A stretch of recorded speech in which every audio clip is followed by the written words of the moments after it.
حضرت علی رضی اللہ تعالیٰ عنہ نے فرمایا، خوش نصیب ہے وہ آنکھ جس نے اطاعت خداوندی میں نیند کو خیر آباد کیا۔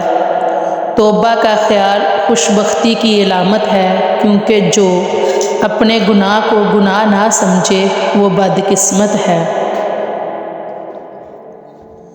اچھی عادت کی مالک نیک اور پارسا عورت کسی فقیر کے گھر میں بھی ہو تو اسے بھی بادشاہ بنا دیتی ہے۔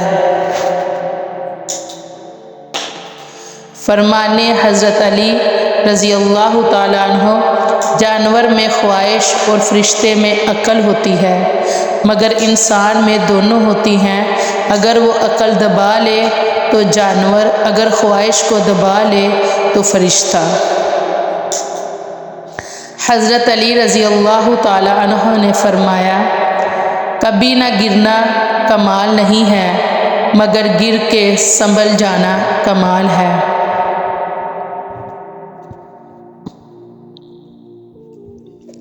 حضرت علی رضی اللہ تعالیٰ عنہ نے فرمایا، جو شخص اللہ تعالیٰ سے مدد چاہتا ہے، اللہ تعالیٰ اس کی مدد ضرور فرماتا ہے۔